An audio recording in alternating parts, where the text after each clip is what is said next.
Good morning student. Next हमारी theorem है हार्डमट three circle theorem. ये थ्योरम आपकी इम्पोर्टेंट भी है, मोस्ट इम्पोर्टेंट नहीं क्या है हार्डमट थ्री सर्कल थ्योरम। ठीक है, इसमें स्टेटमेंट में क्या है कि f z be a single valued and analytic function in the region R1 से आपका मॉडुलस ऑफ जेड R1 से R3 के बीच में आपका जो एफ जेड है कह रहा है सिंगल वैल्यूड फंक्शन है और एनालिटिक फंक्शन है इस रीजन में। ठीक है, फिर हमने R1 आपकी यानी इन वाली को आपने ये मानना है कि R1 लेस देन है R2 से, R2 लेस देन है R3। ये आपकी क्या रेडियस ऑफ द सर्कल्स है, तीनों सर्कल्स की। फिर आपने क्या ले लिया, let M1 M2 M3 be maximum value of f z on the three circles. कि आपके पास क्या रहेगी, यानी आपके पास तीन सर्कल्स है, जब Z1 आपका इक्वल है आपके R1 के, तो आपका एफ जेड की मैक्सिमम वैल्यू जो आएगी वो आपकी M1 आएगी। ठीक है, मैक्सिमम वैल्यू जब मॉडुलस ऑफ Z2 आपका यानी Z1 Z2 रहने दो, Z आपका लेस देन है R1 के, Z आपका लेस देन हो जाएगा R2 से, तो एफ ऑफ Z की मैक्सिमम वैल्यू आएगी वो M2 आएगी। और जब Z इक्वल होगा R3 के यानी थर्ड वाली सर्कल में आ जाएगा, तब आपका मॉडुलस ऑफ एफ जेड की वैल्यू जो मैक्सिमम रहेगी वो क्या हो जाएगी M3। ठीक है, यही आपकी मैक्सिमम वैल्यूज़ दे रखी हैं कि इन सर्कल्स के ऊपर आपकी क्या रहेगी, मैक्सिमम वैल्यू रहेगी respectively. Prove M2 log R3 by में R1 लेस देन इक्वल रहेगा M1 log R3 बाई में R2 इनटू में M3। M2 इधर ये M1 है, ये M3 है, log R2 बाई में R1। ठीक है, ये वाली आपको प्रूव करनी है। सबसे पहले हम इसमें एक फंक्शन मान के चलें कि लेट जो फाई जेड फंक्शन है ये आपके किसके इक्वल है, जेड की power L F of Z. ठीक है, एल आपके पास में क्या है, पैरामीटर गिवन है। ठीक है, और ये पैरामीटर आप खुद यानी डिटरमाइन आप जानते हो, ये आपके पास वो पैरामीटर है। फिर हम कह रहे हैं कि जो फाई जेड है ये आपके पास क्या है, एनालिटिक फंक्शन है। ठीक है, analytic function in the circle कि आपका फाई जेड भी आपके पास क्या है, फाई जेड इक्वल किसके, जेड की पावर एल, एफ जेड के इक्वल एल आपका पैरामीटर है।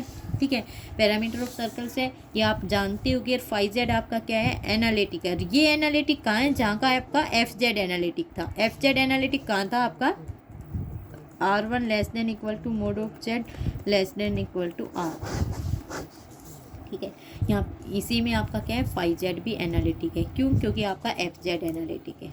सो मैक्सिमम मॉडुलस प्रिंसिपल से क्या हो जाएगा, आपका फाई जेड आपका क्या है, ये मैक्सिमम वैल्यू अटेंड करेगा।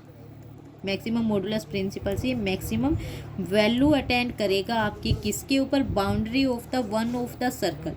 ठीक है, यानी बाउंड्री जब आपका मॉडुलस ऑफ जेड इक्वल होगा R1 and modulus of z equal होगा R3 के, इनके ऊपर आपका क्या मैक्सिमम वैल्यू आपकी क्या अटेंड करेगा। ठीक है, अब ये वाली वैल्यू आपकी मैक्सिमम वैल्यू अटेंड करेगा यहाँ से, and hence on modulus of z is equal to R। अब यहाँ से हम जानते हैं फाई जेड के किसकी, जेड की पावर एल M2 ये एफ जेड है। ठीक है, हम यहाँ से अब ले रहे हैं R2 की पावर एल M2 है। ठीक है, फाई जेड के लिए फाई जेड की मैक्सिमम वैल्यू किसके ऊपर है, इनके ऊपर, तो हम क्या लेंगे आपका less than equal to maximum R1 की पावर एल M1। ठीक है, इसके ऊपर आपकी फंक्शन की यानी जब modulus of z equal to R1 है तो आपका मैक्सिमम इस फंक्शन की मैक्सिमम वैल्यू क्या है, M1, वो आपने M1 पुट करते। R1 इसकी क्या है, रेडियस ऑफ द सर्कल। ठीक है, उसकी पावर एल। फिर सेकंड आपका क्या है, उसमें क्या हो जाएगा, modulus of z equal to R3 के ऊपर यहाँ पे मैक्सिमम वैल्यू होती है, उसकी क्या हो जाएगी R3L और M3। इनमें से जो भी मैक्सिमम वैल्यू होगी उससे लेस देन होगा आपका R2L M2। ठीक है, क्योंकि मैक्सिमम वैल्यू इन सर्कल्स के ऊपर है, इसके ऊपर नहीं है। फिर हम क्या कह रहे हैं, यहाँ से हम M2 की वैल्यू निकाल रहे हैं, M2 ले रहे हैं, तो यहाँ पे जो मैक्सिमम वैल्यू आएंगी यहाँ पे R1L, अब इधर R2 की पावर L है, इसको डिवाइड देंगे। ठीक है, R2 की पावर L, या फिर इसको इधर लेके जाएंगे, वो आपके पास जाके क्या होगा, मल्टीप्लिकेशन में R2 माइनस में L M1 लिख सकते हैं। इधर R3L है, इधर R2 की पावर माइनस में L M3, क्योंकि नीचे डिवाइड दोगे ये तो कैंसिल आउट हो जाएगा, इधर R2 की पावर L डिवाइड दोगे ऊपर लेके जाओगे पावर तो नेगेटिव में, ठीक है, ये आ जाएगा। अब हम L को चूज कर रहे हैं, ठीक है। पहले इन दो वाली वैल्यू को लेके चलो आप, R1L, ठीक है, आपके पास क्या है R2 माइनस में L M1, हम कह रहे हैं ये आपकी इक्वल है इसके R3L, ऐसा L चूज करके चलेंगे कि आपकी ये किसके इसके इक्वल आ जाए, R3L R2 माइनस में L M3, तो इससे ये वैल्यू कैंसिल, आपके पास क्या आ गई यहाँ से R1 की power L M1 equal R3 की पावर L M3, इसके इक्वल आ गई, ठीक है। अब लोगरिथम अप्लाई कर रहे हैं दोनों साइड, लोग अप्लाई करोगे, लोग लगाओगे, यहाँ पे आपको पता है ये क्या है लोग A इंटू बी, तो लोग A प्लस लोग B कर सकते हो, लोग R1 की पावर L प्लस में लोग M1, इधर क्या आ जाएगा लोग R3 की पावर L प्लस में लोग M3, ठीक है। अब आपके पास ये क्या पावर में है तो ये क्या हो जाएगा L लोग R1, ठीक है, प्लस में लोग M3 M1, इधर L लोग R3 प्लस में लोग M3। अब हम जो मैक्सिमम M फंक्शन के M1 और M3 हैं इनको एक साइड रखना चाहते हैं, M वाले फंक्शंस को और R वाले फंक्शंस को एक साइड, तो इधर लेके आओगे L लोग R1 माइनस में L लोग R3, इधर लेके जाओगे वो क्या जाए लोग M3 माइनस में लोग M1, ये आ जाएगा। यहाँ से आपका क्या हो जाएगा L आप क्या करोगे कॉमन लोगे, L कॉमन लोगे तो आपके पास लोग R1 माइनस में लोग R3, ठीक है। L आप कॉमन ले लिया तो आपके पास क्या आ गई लोग R1 माइनस में लोग R3 इक्वल टू लोग, इधर क्या बच रहा है आपके पास M3 माइनस में लोग M1। फिर L की वैल्यू आपने पहले ही कहा था कि आप क्या L चूज कर रहे हो, L की वैल्यू निकालना चाह रहे हो, यहाँ पे L की वैल्यू आपके पास क्या आ जाएगी लोग M3 माइनस में लोग M1, आपकी किसकी इक्वल आ जाएगी लोग R1 माइनस में लोग R3। अब लोग A माइनस में लोग B है, इसको आप कैसे लिख सकते हो लोग M3 बाई में M1 लोग R, अब आपके पास यहाँ पे क्या हो जाएगा ये M लोग R1, अब ये देखो R1 बाई में R3 आ रहे हैं, ठीक है, लेकिन हम यहाँ पे क्या कर रहे हैं R3 बाई में R1। अब उसके लिए आपको क्या करना पड़ेगा, ये लोग M3 माइनस में लोग M1 है, ठीक है, नेगेटिव नीचे से कॉमन ले लें, क्या हो जाएगा लोग R3 माइनस में लोग R1, तो ये लोग R3 बाई में R1 आ जाएगा, यहाँ पे नेगेटिव का साइन, ये हम L की वैल्यू लेके चलें क्योंकि ऊपर M3 है इसीलिए R3 बनाए, ठीक है, ये वैल्यू लेके चलें, ये आपके पास L की वैल्यू आ गई।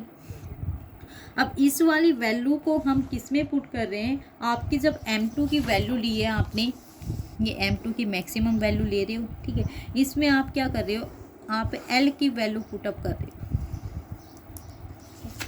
L की वैल्यू आप इसमें पुटअप करोगे तो आपके पास क्या आ जाएगा, सबसे पहले हम एक इक्वेशन लेके चलें कि M2 क्या पता आपका लेस देन इक्वल हो R1 वाली इक्वेशन से R1 R2 minus L M1, ठीक है, तो यहाँ से आपके पास क्या आ जाएगा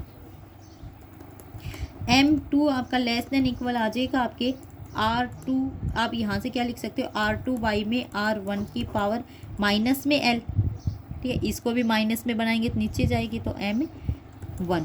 अब L की वैल्यू आप लोग ऑलरेडी फाइंड आउट करके आए हो, ये नेगेटिव में नेगेटिव ये दोनों क्या हो जाएंगे पॉजिटिव में, तो आपके पास क्या आ जाएगा M2 less than equal to आ जाएगा R2 बाई में R1 और L की वैल्यू पुट करो लोग M3 बाई में M1, यहाँ पे क्या बन जाएगी लोग R3 बाई में R1 और इनटू में M1, ठीक है, ये वाली आ जाएगी। अब हम यहाँ पे क्या ऑपरेट कर रहे हैं M2 के ऊपर ही लो यानी पावर ऑपरेट कर रहे हैं R3 बाई में R1, ठीक है, इधर R2 बाई में R1 की पावर लो M3, ठीक है, आपके पास क्या है M3 बाई में M1, ठीक है, फिर आपके पास क्या है आपके पास क्या थी लोग R3 में R1 की वैल्यू, इसके आपके पास यहाँ पे डिवाइड में ये है, जब इसकी पावर कर दें हम इस साइड में भी पावर करेंगे, ठीक है, इधर इसकी पावर कर रही है तो आप इस कंप्लीट के भी पावर करोगे, इधर पावर करोगे तो ये वाली उसके साथ क्या हो जाएगी, कैंसिल आउट, तो वहाँ पे आप क्या रखोगे ये, और M1 की पावर क्या हो जाएगी लोग R3 में R1। जैसे स्क्वायर करते हैं, इधर स्क्वायर करते हैं तो सारे कंप्लीट इधर भी स्क्वायर करेंगे तो यहाँ पे जितनी भी टर्म होती है सभी का क्या होता है स्क्वायर, तो वही क्या लोग R3 में R1 का यहाँ पे इसके ऊपर पावर ले ली तो आप इधर भी लोगे, इधर लोगे तो आपके इसके साथ मल्टीप्लिकेशन में आएगी लोग R3 इंटू में बाई में R1, और इसके ऊपर भी इस वाली कैंसिल आउट हो जाएगी, इसके ऊपर ये रह जाएगी, ये इक्वेशन आ जाएगी आपकी। इसके बाद फिर हम क्या कर रहे हैं, नेक्स्ट देखो हम कह रहे हैं M2 लोग R3 में R1 less than equal to. अब यहाँ पे ये वाली वैल्यू को चेंज कर रहे हैं, ये वाली वैल्यू हम क्या लिख रहे हैं आपकी M3 में M1 और इसकी पावर लो R2 में R1, ठीक है। ये आपके कैसे सोल्व आउट किए हमने, देखो लोग A इंटू लोग B की वैल्यू आप लिख सकते हो लोग B इंटू लोग A, ठीक है। फिर इसके क्या हो जाएगी, ये आपके पास कोई मल्टीप्लिकेशन में तो पावर में जाएगी लोग B की पावर लोग A, यहाँ पे आपके पास क्या आ जाएगा लोग A की पावर लोग B, फिर हम लोग को कैंसिल आउट करेंगे, क्या आ जाएगा B लोग A, आपके पास क्या इक्वल है A लोग B, यानी A लोग B है वो आपके किसके इक्वल आएगा B लोग A, ठीक है। अब आपके पास यहाँ पे देखो ये लोग क्या था B और ये क्या था A लोग B, अब आपने क्या कर दिया B लोग A, आपके इक्वल होते हैं तो वहीं से आपने ये लिखा है, और इधर क्या आपका M1 लोग R3 में R1, यहाँ पे आपके पास क्या है पावर है, दोनों की पावर अलग अलग लिखते हैं, इसकी पावर ऊपर यहाँ से इसके नीचे M1 की भी, ये भी क्या हो जाएगी लोग R2 में R1, ठीक है।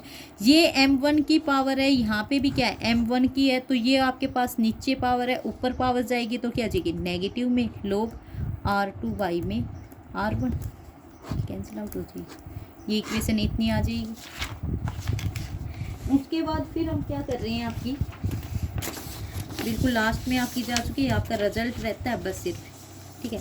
आपके पास क्या आ गया M2 लोग ऑफ R3 में R1, ठीक है, ये लेस देन इक्वल आ गई M3 लोग R2 में R1, ठीक है, इनटू में क्या है M1, ठीक है। M1 आपके पास क्या था लोग, अब वहाँ पे क्या था लोग R3 में R1 ये था, माइनस में लोग R2 में R1, ठीक है।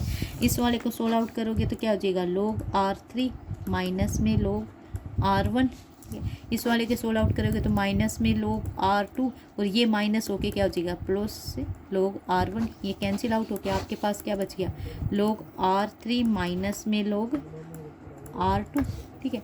आपके पास यहाँ से क्या हो जाएगा ये लोग R3 में R2, यही आप यहाँ पे लिख रहे हो लोग R3 में R2, ठीक है। यही आपकी क्या थी, आपको प्रूव करना था आपकी जो हार्डमर्क 3 सर्कल थ्योरम है उसमें, कि आपका M2 लोग R3 R1 है लेस देन इक्वल है M3 लोग R2 में R1, M1 लोग R3 में R2, ठीक है। हो जाएगी ये प्रूफ आपकी थ्योरम यहीं तक।